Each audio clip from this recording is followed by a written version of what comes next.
Hello learners, welcome back to my channel biology with Mansi. और आज हम करेंगे part 2 of cell the unit of life. Last class में हमने स्टार्ट किया था, हमने इंट्रोडक्शन से स्टार्ट किया था, हमने इंट्रोडक्शन किया था सेल का, एंड देन हमने किया था सेल थ्योरी हमारे लास्ट वीडियो में। तो आज हम उसका आगे वाला पार्ट करेंगे, that will be prokaryotic cell. तो लास्ट क्लास में, लास्ट सेशन में हमने देखा था कि हमारे पास दो टाइप के सेल्स होते हैं। एक सेल जिसके पास न्यूक्लियस होता है उसको हम बोलते हैं प्रोकैरियोटिक सेल, और एक सेल जिसके पास न्यूक्लियस नहीं होता उसको हम बोलते हैं यूकैरियोटिक सेल। अब यहाँ पे और डिफरेंसेस की हम बात करेंगे प्रोकैरियोटिक सेल में और यूकैरियोटिक सेल में, and then we will move ahead with the detailed part of prokaryotic cell. तो सबसे पहले थोड़ा सा हम डिफरेंस और देख लेते हैं regarding prokaryotes and eukaryotic cell.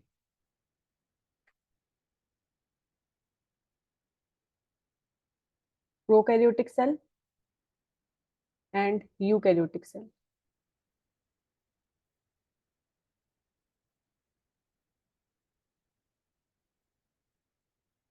तो सबसे पहला हमारा जो डिफरेंस बनता है प्रोकैरियोट्स और यूकैरियोट्स में, दैट इज प्रोकैरियोट्स के पास कुछ कोई भी न्यूक्लियस नहीं होता। It doesn't contain nucleus. हमने कल देखा था कि न्यूक्लियस एक डेंस मेम्ब्रेनस स्ट्रक्चर होता है जो कि सभी के पास नहीं होता, प्रोकैरियोट्स के पास नहीं होता। तो प्रोकैरियोट्स के पास ये डेंस मेम्ब्रेनस स्ट्रक्चर न्यूक्लियस नहीं होता। सेकंड इज यूकैरियोट के पास न्यूक्लियस होता है। It contains dense membranous structure. इसके पास ये न्यूक्लियस प्रेजेंट होता है। सेकंड डिफरेंस हमने देखा था कि अगर इसके पास प्रोकैरियोट्स के पास न्यूक्लियस नहीं है तो इसका जो जेनेटिक मटेरियल होगा, न्यूक्लियस नहीं है तो न्यूक्लियस के अंदर जेनेटिक मटेरियल ऑब्वियसली नहीं हो सकता। तो इसका जो जेनेटिक मटेरियल होगा वो साइटोप्लाज्म में ही स्कैटर्ड रहेगा। इसका जो जेनेटिक मटेरियल होगा वो स्कैटर रहेगा साइटोप्लाज्म में।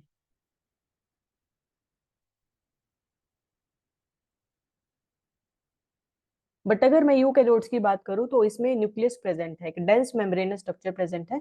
तो इसका जो जेनेटिक मटेरियल होगा वो न्यूक्लियस में ही होगा।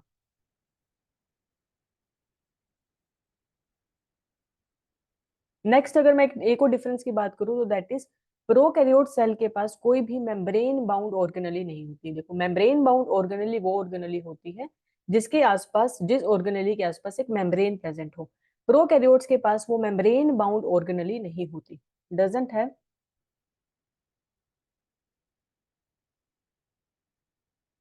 Membrane bound organelle. इसके पास कोई भी मेम्ब्रेन बाउंड ऑर्गेनली नहीं होती, जैसे कि माइटोकॉन्ड्रिया, क्लोरोप्लास्ट और न्यूक्लियस। इसके पास कोई भी मेम्ब्रेन बाउंड ऑर्गेनली नहीं होती, बट इसके पास सारी मेम्ब्रेन बाउंड ऑर्गेनली होती है, जैसे कि क्लोरोप्लास्ट, माइटोकॉन्ड्रिया एंड न्यूक्लियस। इसके पास सब कुछ होता है। तो ये हमारे बनते हैं एक बेसिक से डिफरेंस प्रोकैरियोट्स और यूकैरियोट्स के बारे में। अगेन मैं रिपीट कर रही हूँ, प्रोकैरियोट्स के पास कोई भी न्यूक्लियस नहीं है तो इसका जो जेनेटिक मटेरियल होगा वो साइटोप्लाज्म में ही स्कैटर्ड रहेगा। बट यूकैरियोट्स के पास न्यूक्लियस होता है तो इसका जेनेटिक मटेरियल न्यूक्लियस में रहेगा। प्रोकैरियोट्स के पास कोई भी मेम्ब्रेन बाउंड ऑर्गेनली नहीं होती। देखो, मेम्ब्रेन बाउंड है, मेम्ब्रेनलेस ऑर्गेनली होगी जैसे राइबोसोम। इसके पास मेम्ब्रेन बाउंड ऑर्गेनली नहीं होगी जैसे माइटोकॉन्ड्रिया, क्लोरोप्लास्ट, न्यूक्लियस। यूकैरियोट्स के पास सारी मेम्ब्रेन बाउंड ऑर्गेनली होगी। तो ये हमारा बनता है प्रोकैरियोट्स और यूकैरियोट्स में एक मेजर डिफरेंस। तो आज हम इस लेक्चर में, इस वीडियो में हम प्रोकैरियोटिक सेल का डिटेल स्ट्रक्चर करेंगे। तो स्टार्ट करते हैं हम प्रोकैरियोट का डिटेल स्ट्रक्चर के साथ।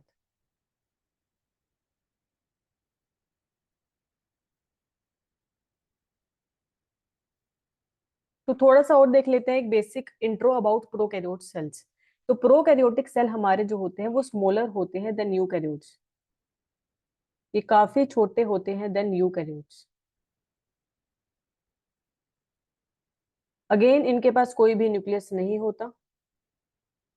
अगर इनके पास न्यूक्लियस नहीं होता तो इनका जो जेनेटिक मटेरियल है वो साइटोप्लाज्म में ही स्कैटर्ड रहेगा। बट अगर मैं इसमें डाइवर्सिटी की बात करूं तो इसमें आपको काफी ज्यादा डाइवर्सिटी देखने को मिलेगी। और जो हमारे प्रोकैरियोटिक सेल होते हैं ये मेनली कंटेन करते हैं बैक्टीरियाज। इसके अंदर सिर्फ और सिर्फ बैक्टीरियाज ही आते हैं। सारे टाइप के बैक्टीरिया प्रोकैरियोटिक सेल में ही देखोगे, क्योंकि बैक्टीरिया के पास प्रोकैरियोटिक सेल है। ये छोटे होते हैं यूकैरियोट से, इनके पास न्यूक्लियस नहीं होता और आपको डाइवर्सिटी ज्यादा देखने को मिलेगी। तो अगर मैं बैक्टीरिया की क्लासिफिकेशन की बात करूं कि किस किस टाइप के आपको बैक्टीरिया देखने को मिलेंगे,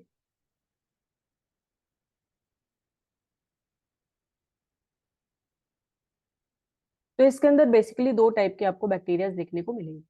first will be are eubacteria and second will be archaebacteria. Eubacteria को हम ट्रू बैक्टीरिया भी बोलते हैं. It also called as true bacteria. For example इसके अंदर आ जाता है हमारे पास माइकोप्लाज्मा, जो सबसे छोटा बैक्टीरिया है. Mycoplasma is smallest bacteria. इसके अंदर माइकोप्लाज्मा आ जाता है और साइनोबैक्टीरिया भी आ जाता है, that is blue green algae. तो बैक्टीरिया दो टाइप के हैं, यू बैक्टीरिया जिसके अंदर माइकोप्लाज्मा एंड साइनोबैक्टीरिया आता है, and second is archaebacteria. Archaebacteria के अंदर डिफरेंट टाइप के क्लासिफिकेशन है. For example methanogens. मिथेनोजेंस वो होंगे जो कि methane gas that is biogas produce करेंगे. They will produce biogas. Second is halophiles. Halophiles वो होंगे जिनको हाई सोल्ट कंडीशन में रहना पसंद है. हाई सोल्ट कंडीशन में इनको रहना पसंद है इन बैक्टीरियाज को. And third classification will be thermoacidophiles. नाम से ही पता लग रहा है, thermo means high temperature, acido means acidic condition. तो इनको हाई टेम्परेचर और हाई एसिडिक कंडीशन मतलब लो पीएच, हाई एसिडिक मतलब लो पीएच में रहना पसंद है. तो this is about the classification of bacteria. You bacteria contains mycoplasma जो कि सबसे छोटा. This is mycoplasma is the smallest bacteria, सबसे छोटा बैक्टीरिया है. सेकंड इज ट्रू बैक्टीरिया, इसको ट्रू बैक्टीरिया भी बोलते हैं. Second is cyanobacteria. And other classification is Archie bacteria, जिसके अंदर तीन टाइप के ऑर्गेनिजम्स आते हैं. फर्स्ट इज मिथेनोजेंस जो कि बायोगैस प्रोड्यूस करते हैं. सेकंड इज हेलोफाइल्स जो कि हाई सोल्ट कंडीशन में रहना पसंद करते हैं. And third is thermoacidophiles जिनको high acidic and high temperature में रहना पसंद होता है. नेक्स्ट हम बात करते हैं, ये हमने बात कर ली इंट्रो की एंड देन क्लासिफिकेशन. नेक्स्ट हम बात करते हैं इनकी डिफरेंट शेप्स की. अब बैक्टीरिया जो होते हैं आपको डिफरेंट डिफरेंट शेप के देखने को मिलेंगे. शेप्स.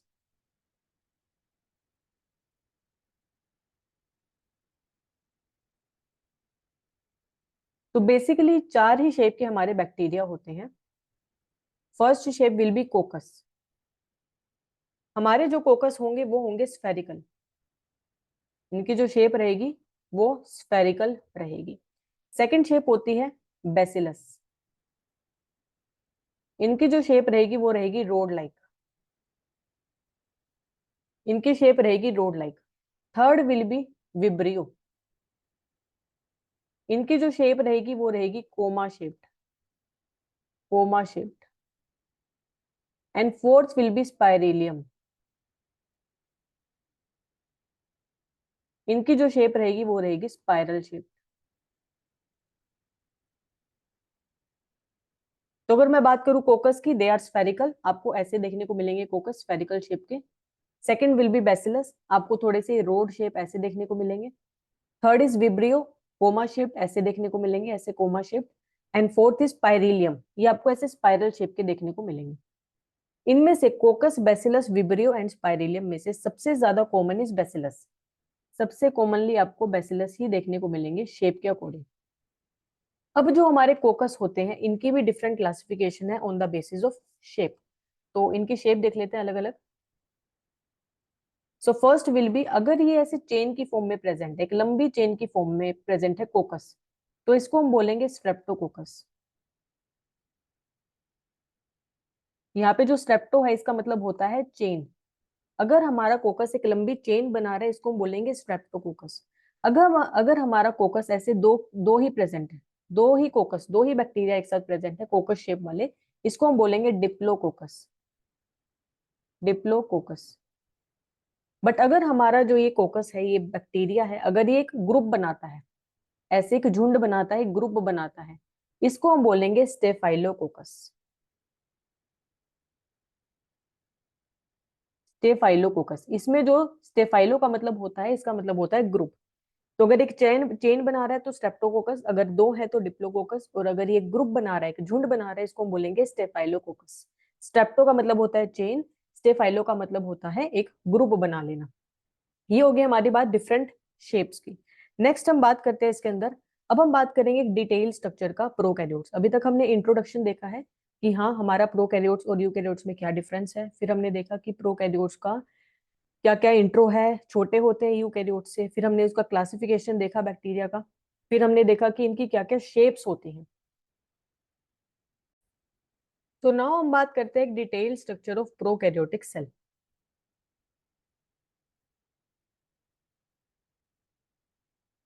तो सबसे बाहर हमारे पास प्रेजेंट होती है 3 टाइप की लेयर्स। हमारा जो प्रोकैरियोटिक सेल होता है उसके पास 3 लेयर प्रेजेंट होती है।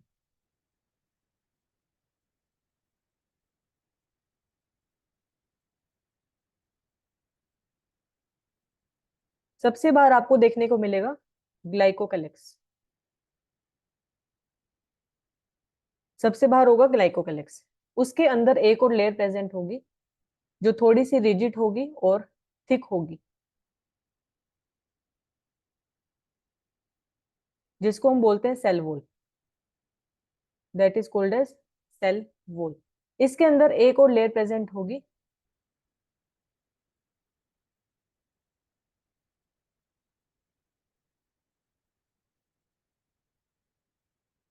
जिसको हम बोलते हैं प्लाज्मा मेम्ब्रेन।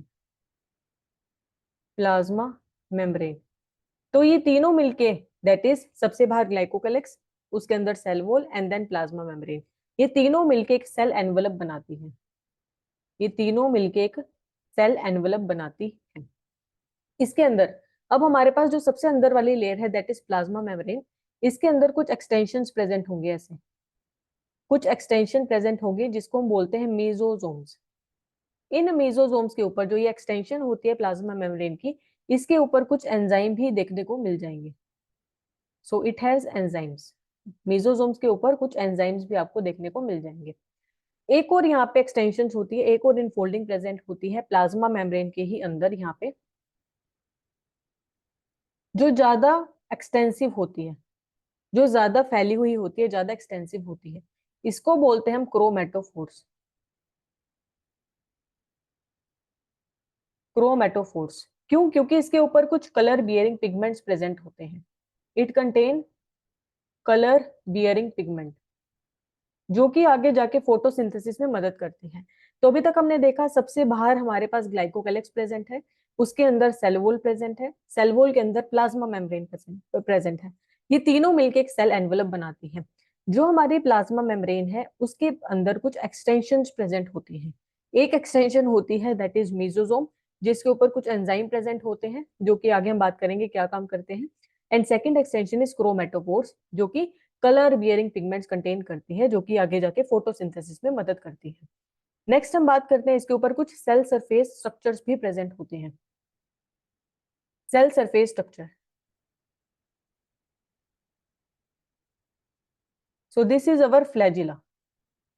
ये हमारा फ्लैजिला। इसके ऊपर ये प्रेजेंट है फिलामेंट, जो कि हमारा अटैच रहता है प्रोकैरियोटिक सेल के ऊपर। ये है हमारे पास hook. Yes, okay, this is filament, right, this is filament and this is basal body. This will be our basal body.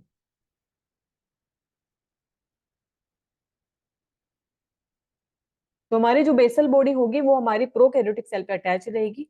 उसके बाहर एक हुक प्रेजेंट होगा और सबसे बाहर हमारे पास फ्लैजिला प्रेजेंट होगा। तो हमारा जो ये फ्लैजिला होता है ये बाहर की तरफ एक्सटेंड होता है प्रोकैरियोटिक सेल के अंदर। ये हो गया हमारा पहला surface structure that is flagella. Second cell surface structure will be pili. ऐसे थोड़े से ट्यूब लाइक होंगे ये, पिलाई। दे आर ट्यूब लाइक, इनकी जो शेप होगी वो ट्यूब जैसी होगी। थोड़े और मेम्ब्रेनस स्ट्रक्चर्स एक्सटेंशन प्रेजेंट होते हैं ऐसे थ्रेड लाइक, थ्रेड लाइक, जिसको हम बोलते हैं फिम्ब्रिए। जिसको हम बोलते हैं फिम्ब्रिए, ये हमारे थ्रेड लाइक होते हैं। तो अभी तक हमने देखा कि हमारे पास 3 लेयर प्रेजेंट है, plasma membrane, glycocalyx and cell wall, जो कि तीनों मिलकर सेल एनवलप का काम करती है। कुछ अंदर प्लाज्मा मेम्ब्रेन के एक्सटेंशन प्रेजेंट होते हैं, फॉर एग्जांपल मेसोसोम, जिसके ऊपर एंजाइम्स होते हैं जिसका काम हम देखेंगे। सेकंड इज क्रोमेटोफोर्स, जो कि कलर बियरिंग पिगमेंट्स कंटेन करते हैं। Third is cell surface structures, जैसे कि फ्लैजिला, जो कि basal body, hook and filament contain करता है। अगला है पिलाई, जो कि ट्यूब लाइक होता है, एंड अगला है फिम्ब्रिए, जो कि थ्रेड लाइक होता है। ये हो गया हमारे पास ऑलमोस्ट आई गेस 1 2 3 4 5 6 7 8, 8 स्ट्रक्चर हो गया हमारे पास। नेक्स्ट विल बी कुछ इसके अंदर प्रेजेंट होते हैं राइबोसोम्स, क्योंकि मैंने बताया था कि प्रोकैरियोट सेल्स के पास मेम्ब्रेन बाउंड ऑर्गेनली नहीं होती, बट मेम्ब्रेन लेस ऑर्गेनली होती है।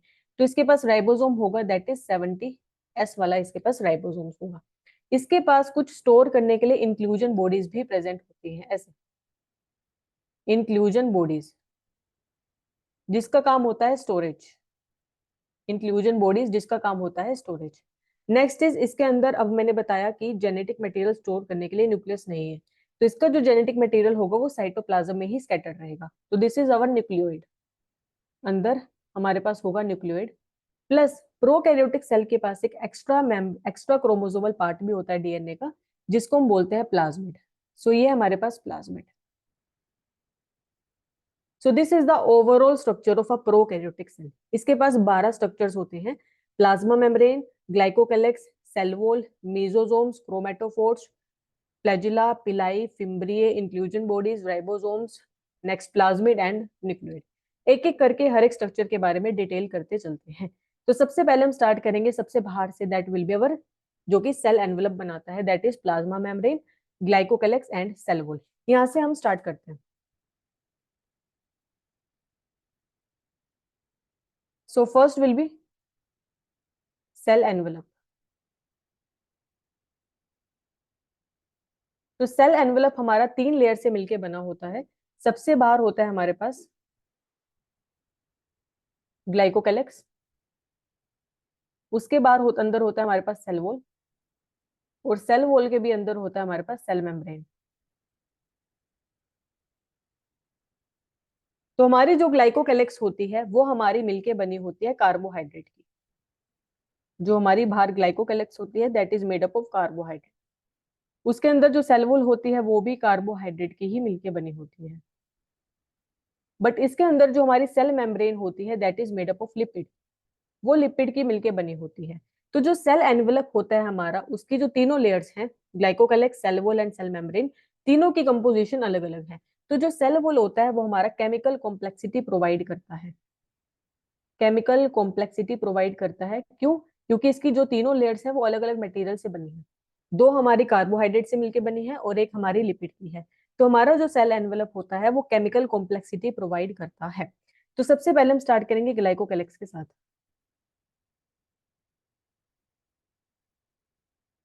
First will B glycocalyx, again this is made up of carbohydrate. ये हमारी कार्बोहाइड्रेट से मिलकर बनी होगी। अब इसमें भी दो केसेस हैं।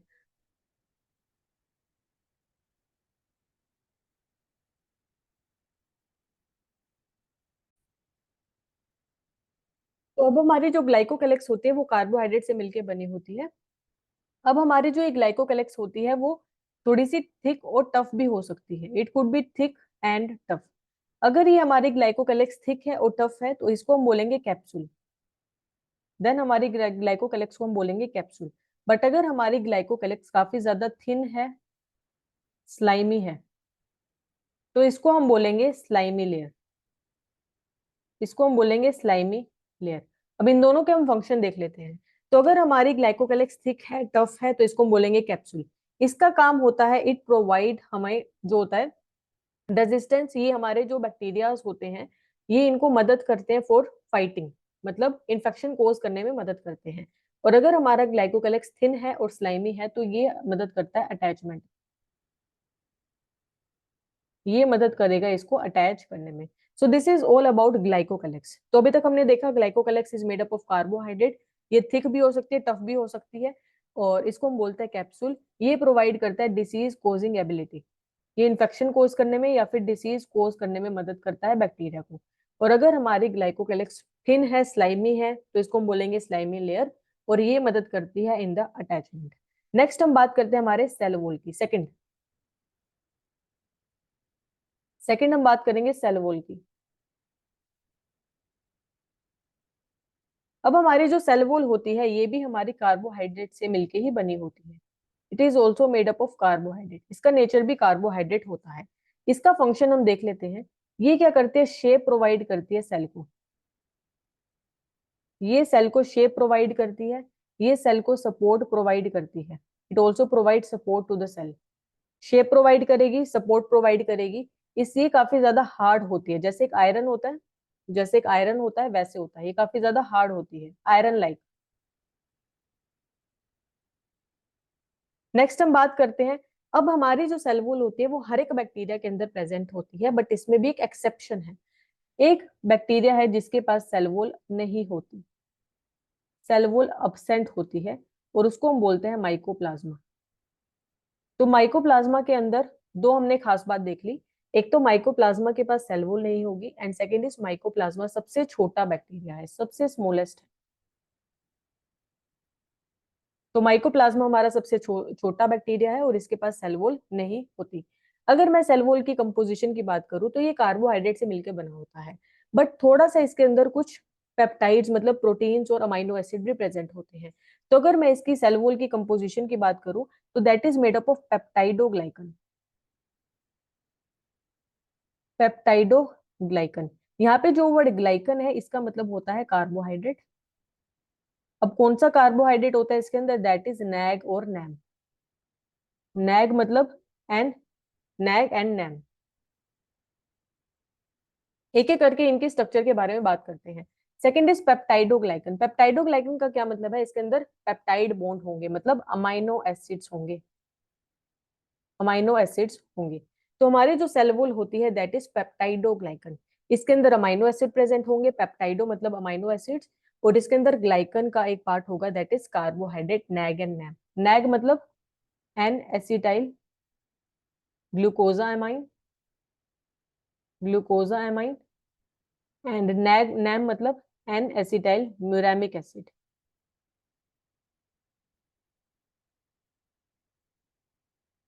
अब हमारी जो ये सेल वॉल होती है पेप्टाइडोग्लाइकन की, ये केज लाइक होती है, मतलब इसके अंदर एक एक नैग नैम प्रेजेंट होंगे, और नैग और नैम को जोड़ने वाले होंगे हमारे पेप्टाइड बॉन्ड, अमाइनो एसिड। जैसे कि हम बना के देखते हैं, जैसे एक होगा नैग, एक होगा नैम, नैग नैम, अगेन नीचे NAG NAM, NAG NAM, again नीचे नैग नैम, नैग नैम। इनको जो जोड़ेगा, इनको जो जोड़ेगा उसको हम बोलेंगे पेप्टाइड बॉन्ड्स, पेप्टाइड बॉन्ड्स ऐसे। इनको जो जोड़ेगा नैग और नैम को, उसको हम बोलेंगे पेप्टाइड बॉन्ड्स। तो ये हो गया हमारे एक एक यूनिट नैग नैम की, नैग नैम। और इनको जो जोड़ने वाला होता है जो मैंने येलो कलर में शो किया है that is peptide bond. Peptide bond मतलब अमाइनो एसिड्स। तो जैसे कि हम देख सकते हैं ये केज लाइक स्ट्रक्चर बनाता है, नैग नैम एक यूनिट्स प्रेजेंट होगी, उनको जोड़ने वाला अमाइनो एसिड प्रेजेंट होगा, तो ये एक केज लाइक स्ट्रक्चर बनाता है, cage like structure, cage like एक स्ट्रक्चर बनाएगा। तो ये क्रॉस लिंकिंग होती है किसकी, पेप्टाइड बॉन्ड की, अमाइनो एसिड्स की, जो कि नैग नैम यूनिट्स को जोड़ता चलता है। तो ये बात हो गई हमारी सेल वॉल की। अगला स्ट्रक्चर हम देखते हैं, third will be cell membrane.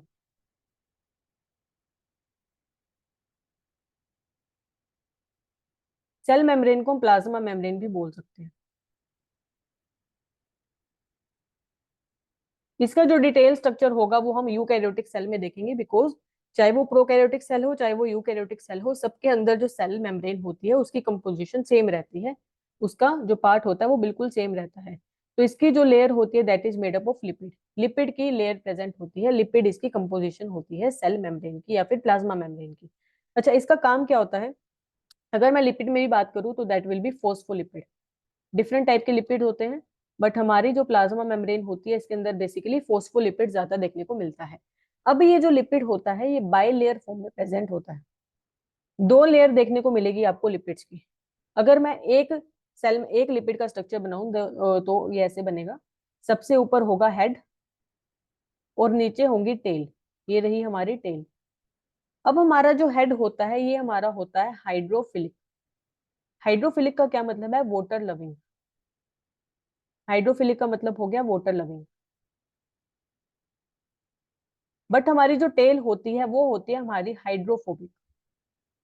हमारी जो टेल होगी दैट विल बी हाइड्रोफोबिक मतलब वाटर फोबिक।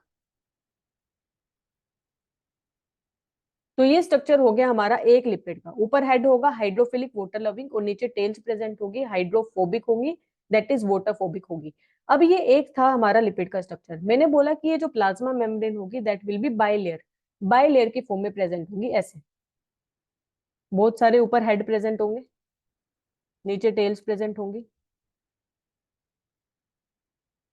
अगेन एक और बनाएंगे हम, टेल हेड टेल हेड, ऐसे। तो ये हम देख सकते हैं this is are lipid bilayer, ये दो लेयर बन चुकी है, लिपिड बाय लेयर। अब ये जो हमारी सेल मेम्ब्रेन होती है ये काफी ज्यादा सिलेक्टिवली परमिएबल होती है, दे आर सिलेक्टिवली परमिएबल, मतलब सभी चीजों को सेल के अंदर आने नहीं देगी, सिलेक्टिव चीजों को ही आने जाने देगी, इसका मतलब होता है सिलेक्टिवली परमिएबल, सिलेक्टिव चीजों को ही आने जाने देगी। सो ये हमारा कंप्लीट हो गया सेल एनवेलप। हमने देख लिया कि ग्लाइकोकैलिक्स क्या होता है, हमने देख लिया प्लाज्मा मेम्ब्रेन क्या होता है, हमने सेल वॉल भी देख ली। Next structure will be our mesosomes. अब हम करेंगे कुछ सेल के एक्सटेंशंस, जो प्लाज्मा मेम्ब्रेन के एक्सटेंशन थे उसके बारे में करेंगे। तो यहाँ पे लिखते हैं हम सेल मेम्ब्रेन एक्सटेंशंस। तो दो एक्सटेंशंस है हमारे पास। सबसे पहले हम स्टार्ट करते हैं हमारे मीजोजोम के साथ। तो मीजोजोम्स भी हमारी क्या है, इनफोल्डिंग है अंदर वाली सेल मेम्ब्रेन की। इसके ऊपर कुछ एंजाइम प्रेजेंट होते हैं, इसके पास कुछ एंजाइम प्रेजेंट होते हैं। अब देखो जो हमारी सेल वो जो हमारा प्रोकैरियोटिक सेल है इसके पास कोई भी ऑर्गेनेल ही नहीं है, इसके पास माइटोकॉन्ड्रिया क्लोरोप्लास्ट कुछ भी नहीं है। तो मेसोसोम्स के ऊपर जो एंजाइम प्रेजेंट होंगे वो मोस्टली माइटोकॉन्ड्रिया वाले फंक्शन करेंगे। जो यूकैरियोट के पास माइटोकॉन्ड्रिया है उसके ऑलमोस्ट जो फंक्शंस होंगे वो प्रोकैरियोट के अंदर मेसोसोम परफॉर्म करेंगे। जैसे कि डीएनए रेप्लिकेशन ये करेगा, मेसोसोम्स मदद करेगा डीएनए रेप्लिकेशन करवाने में। और ये मदद करेगा हमारा डिस्ट्रीब्यूशन टू डॉटर सेल्स, मतलब सेल डिवीजन में मदद करेगा। डिस्ट्रीब्यूशन टू डॉटर सेल्स का मतलब है सेल डिवीजन में मदद करेगा।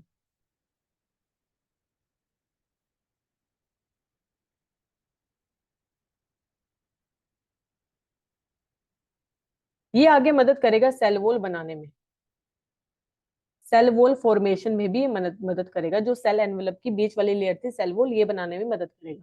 और ये क्या करेगा, अगर मान लो सेल को कोई भी सामान बाहर फेंकना है, कुछ भी सिक्रीट करना है बाहर की तरफ, तो मेसोसोम ही मदद करेगा। तो इसका काम होता है सिक्रीशन करवाना, सिक्रीशन कराने में भी ये मदद करता है। Last function is respiration. जो हमारा यूकैरियोटिक सेल में माइटोकॉन्ड्रिया करता है रेस्पिरेशन, वो काम प्रोकैरियोटिक सेल में हमारा मेसोसोम करेगा। तो ये हमारे 5 फंक्शन है मेसोसोम्स के।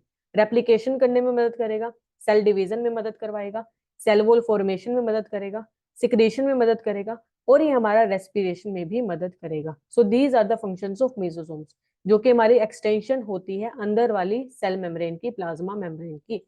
सेकंड विल बी, सेकंड हम देख लेते हैं cell extension, that will be chromatophores. अब क्रोमेटोफोर्स के पास कोई भी एंजाइम नहीं होती, उल्टा इसके पास क्या होता है, कलर बियरिंग पिगमेंट्स होते हैं।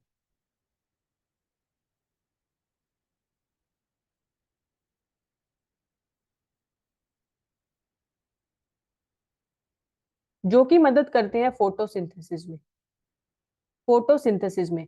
अब देखो हर एक बैक्टीरिया तो फोटोसिंथेसिस नहीं करता, मतलब हर बैक्टीरिया के पास क्रोमेटोफोर्स नहीं होंगे।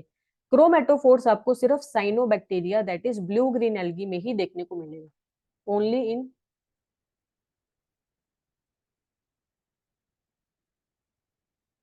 ब्लू ग्रीन एल्गी, या फिर आप बोल सकते हो साइनोबैक्टीरिया। जो क्रोमेटोफोर्स होंगे ये आपको सिर्फ ब्लू ग्रीन एल्गी और साइनोबैक्टीरिया में ही देखने को मिलेगा, जो कि फोटोसिंथेसिस में मदद करेगा, और इसके पास कुछ कलर बियरिंग पिगमेंट्स प्रेजेंट होंगे। तो ये बात होगी हमारी सेल मेम्ब्रेन एक्सटेंशन की। तो हमने सेल एनवेलप देख लिया, तीनों उसके पार्ट्स देख लिए, देन हमने सेल मेम्ब्रेन एक्सटेंशन देख लिया, मेसोसोम देख लिया, एंड हमने क्रोमेटोफोर्स देख लिया। आगे हम बात करते हैं सेल सरफेस स्ट्रक्चर्स की। Next will be, just a second, तो next will be our cell surface structures, cell surface structures.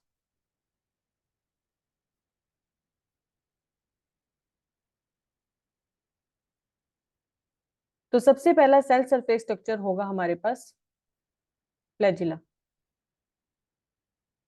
Flagella के पास भी 3 पार्ट्स प्रेजेंट होते हैं, जैसे कि हमने देखा, फर्स्ट वो बेसल बॉडी, जो कि हमारा प्रोकैरियोटिक सेल पे अटैच रहता है। Next will was hook, hook था वो भी हमारा प्रोकैरियोटिक सेल पे अटैच रहेगा।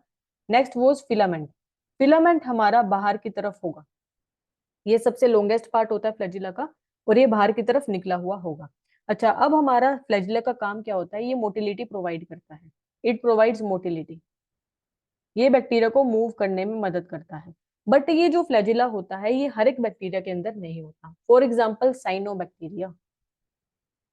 साइनोबैक्टीरिया साइनोबैक्टीरिया के पास ये फ्लैजिला नहीं होता। तो मतलब हमारा जो साइनोबैक्टीरिया है वो इमोबाइल हो जाएगा, वो मोटाइल नहीं होगा, मतलब वो मूव नहीं कर पाएगा। बट नॉर्मली अगर हम देखें हर एक बैक्टीरिया के अंदर आपको फ्लैजिला देखने को मिल जाएगा एक्सेप्ट साइनोबैक्टीरिया। नेक्स्ट इज, अब इसका जो नंबर होता है फ्लैजिला का वो वेरी करता है। जैसे कि हमने देखा साइनोबैक्टीरिया के अंदर एक भी फ्लैजिला नहीं होता, बट कुछ होते हैं बैक्टीरिया जिसके अंदर 2 हो सकते हैं, 4 हो सकते हैं, 5 हो सकते हैं, 6 हो सकते हैं। इनका जो नंबर है वो वेरी करता है। फ्लैजिला का नंबर वेरी करता है, और इनका अरेंजमेंट भी वेरी करता है। अरेंजमेंट भी वेरी करता है। फॉर एग्जाम्पल, कुछ बैक्टीरिया हो सकते हैं जिनके सिर्फ एपेक्स पे, कोनों पे ही प्रेजेंट हो फ्लैजिला, बट कुछ हो सकते हैं जिनके पूरी बॉडी पे फ्लैजिला प्रेजेंट हो। तो इनका जो अरेंजमेंट होता है और जो इनका नंबर होता है वो वेरी करता रहता है। Next cell surface structure will be pili. सबसे पहली बात तो ये ट्यूब लाइक होते हैं, इनका जो स्ट्रक्चर होता है वो ट्यूब लाइक होता है। ये काफी ज्यादा इलोंगेटेड होते हैं, लंबे होते हैं और ट्यूब लाइक होते हैं। इनका मोटिलिटी में कोई भी रोल नहीं होता। इनका काम होता है रिप्रोडक्शन में। ये रिप्रोडक्शन में मदद करते हैं in the bacteria in the prokaryotic cell. Third structure will be are fimbriae. Fimbriae ये हमारे थोड़े से थ्रेड लाइक होते हैं, पतले होते हैं, थ्रेड लाइक होते हैं। जैसे हमारे ब्रश के ऊपर ब्रिसल्स प्रेजेंट होते हैं वैसे होते हैं ये। They are thread like and bristle like, small and bristle like. इनका भी काम मोटिलिटी प्रोवाइड करना नहीं है, इनका काम होता है अटैचमेंट में। अब हमारा जो बैक्टीरिया है वो होस्ट पे या फिर किसी भी रोग पे कैसे अटैच हो पाता है? Because of fimbriae. तो जो फिम्ब्रिय होता है इसका काम होता है अटैचमेंट। ये बैक्टीरिया को मदद करेगा in the attachment on the host, host पे अटैच होने पे, या फिर किसी भी रोग या फिर किसी भी पत्थर पे अटैच होने में फिम्ब्रिय मदद करेगा फॉर द प्रोकैरियोटिक सेल। इनका कोई भी रोल मोटिलिटी में नहीं होता। पिलाई एंड फिम्ब्रिय का कोई भी रोल मोटिलिटी में नहीं होता। मोटिलिटी में सिर्फ रोल होता है हमारा फ्लैजिला का। तो ये बात हो गई हमारी सेल सरफेस स्ट्रक्चर की। नेक्स्ट हम बात करते हैं हमारे कुछ membrane less organelle, that is ribosome. Next हम बात करेंगे राइबोसोम की।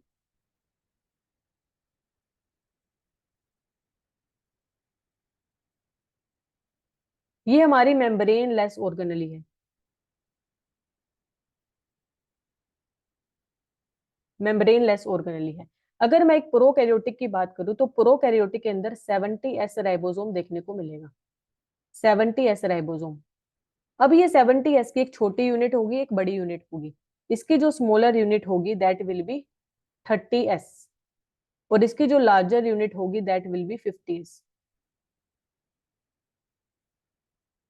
अब एस क्या होता है? S is sedimentation coefficient.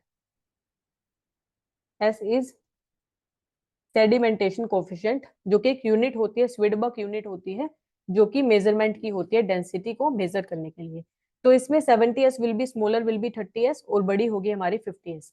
अगर मैं साइज की बात करूं राइबोसोम्स की, तो ये काफी ज्यादा छोटे होते हैं, स्मॉल होते हैं, छोटे होते हैं। अच्छा, अब इनका काम क्या होता है? इनका काम होता है प्रोटीन सिंथेसिस करना।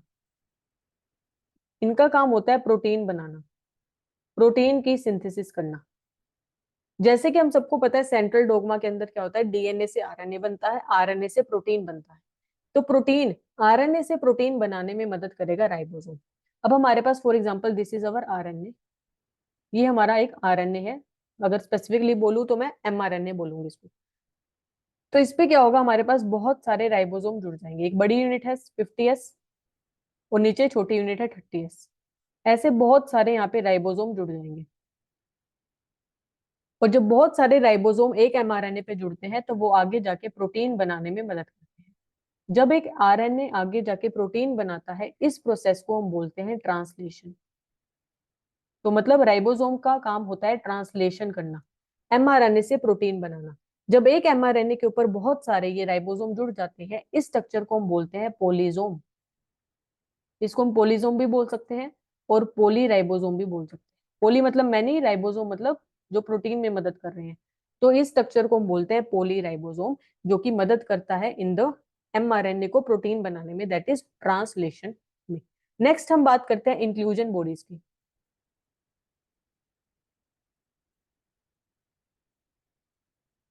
नेक्स्ट हम बात करते हैं इंक्लूजन बॉडीज की। अब हमारी जो इंक्लूजन बॉडीज होती हैं उनका काम होता है, अब देखो जो प्रोकैरियोटिक सेल है उसके पास कोई भी ऑर्गेनल ही नहीं है, तो इसको खाना भी स्टोर करना है। तो इंक्लूजन बॉडीज का काम होता है स्टोरेज करना, स्टोरेज करना किसी भी फूड का। ये हमारी जो इंक्लूजन बॉडीज होती है वो वोटर इनसोल्युबल होती हैं, वोटर इनसोल्युबल होती हैं, और ये साइटोप्लाज्म में ही स्कैटर रहती हैं, साइटोप्लाज्म में ही स्कैटर रहती है। इनका काम होता है फूड स्टोर करना। अब ऑन द बेसिस ऑफ ये कौन सा खाना स्टोर कर रहे हैं उस बेसिस पे ये डिफरेंट टाइप की होती हैं। For example first will B phosphate granules.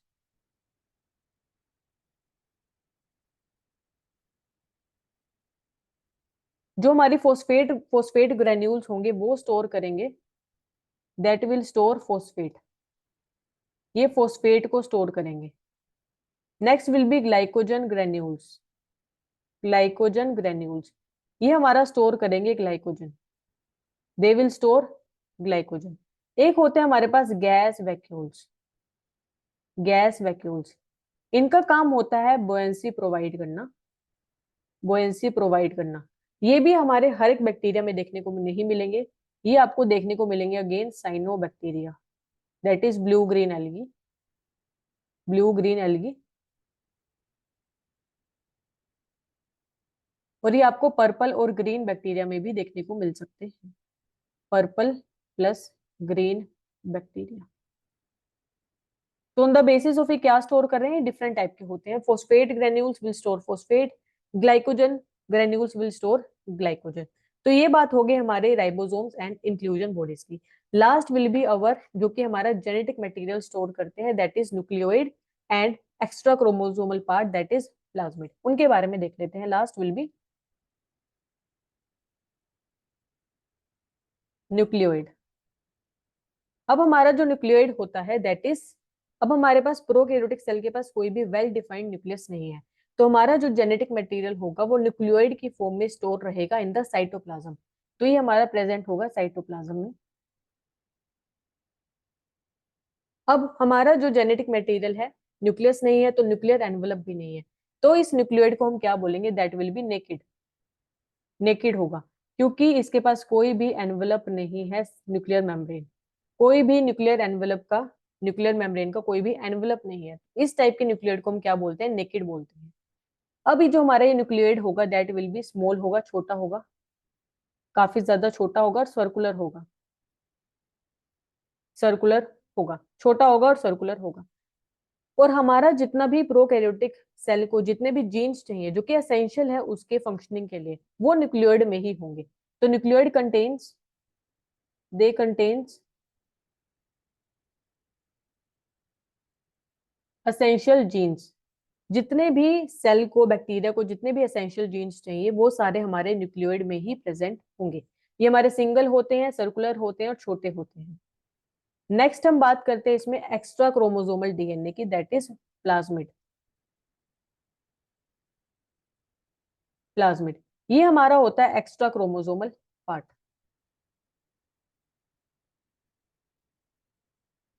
Extra chromosomal part. ये हमारा हर एक बैक्टीरिया में प्रेजेंट नहीं होगा, एक्स्ट्रा क्रोमोसोमल है, कुछ बैक्टीरिया में आपको मिल सकता है, कुछ भी नहीं मिल सकता।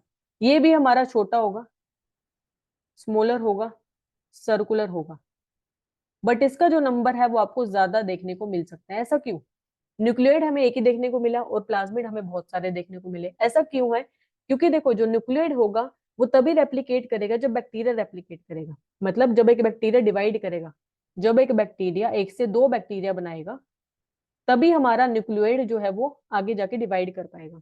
तो जो न्यूक्लियोइड है वो तभी डिवाइड करेगा, तभी रेप्लिकेट करेगा जब एक बैक्टीरिया डिवाइड करेगा। बट अगर मैं एक प्लाज्मिड की बात करूं तो ये सेल्फ रेप्लिकेटिंग होता है, ये इस पे डिपेंड नहीं करता कि बैक्टीरिया कब डिवाइड करेगा, ये अपने आप रेप्लिकेट हो सकता है और अपनी बहुत सारी कॉपीज बना सकता है। तो ये बात होगी हमारी प्लाज्मिड की। अच्छा, प्लाज्मिड के पास क्या होता है, कुछ एंटीबायोटिक रेजिस्टेंस जीन्स भी प्रेजेंट होते हैं। It contain antibiotic resistance gene, जो आगे जाके अगर हम पढ़ेंगे बायोटेक तो उसमें हम देखेंगे कि जो कि ट्रांसफॉर्मेशन में मदद करता है। ये आगे जाके हम देखेंगे बायोटेक वाली यूनिट में, ये ट्रांसफॉर्मेशन में मदद करता है। तो ये बात हो गई हमारे न्यूक्लियोइड की एंड प्लाज्मिड की। न्यूक्लियोइड हमारा साइटोप्लाज्म में है, प्लाज्मिड भी हमारा साइटोप्लाज्म में ही है। न्यूक्लियोइड के पास कोई भी एनवेलप नहीं है, तो इसको हम बोलते हैं नेकेड। छोटा होता है, सर्कुलर होता है और सिंगल होता है। सिंगल इसलिए होता है बिकॉज जब बैक्टीरिया डिवाइड करेगा तभी ये डिवाइड कर पाएगा। इसके पास सारे एसेंशियल जीन्स होते हैं। प्लाज्मिड हमारा एक्स्ट्रा क्रोमोसोमल पार्ट है, ये हर एक बैक्टीरिया में देखने को नहीं मिलेगा। ये भी छोटा होता है, सर्कुलर होता है। इसका जो नंबर होता है वो ज्यादा हो सकता है क्योंकि ये सेल्फ रेप्लिकेटिंग है। ये जब बैक्टीरिया डिवाइड करेगा उसके डिवाइड करने पे डिपेंड नहीं करता, ये सेल्फ रेप्लिकेटिंग है। ये भी हमारा साइटोप्लाज्म में ही प्रेजेंट होता है और ये मदद करता है ट्रांसफॉर्मेशन में because it contains antibiotic resistance gene, जिसको हम आगे जाके बायोटेक वाली यूनिट में देखेंगे। सो this is all about the structure of prokaryotes.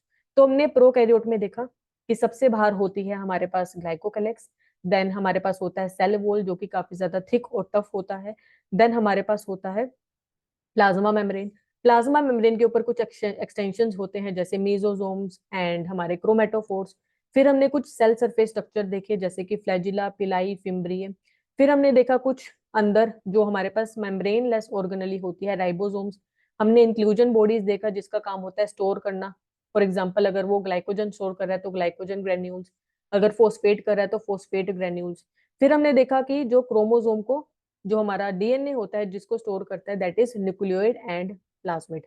Nucleoid हमारा नेकेड होता है, इसका नंबर एक ही रहता है, ये सिंगल ही होता है बिकॉज इट डिपेंड्स ऑन कि कब बैक्टीरिया डिवाइड करेगा।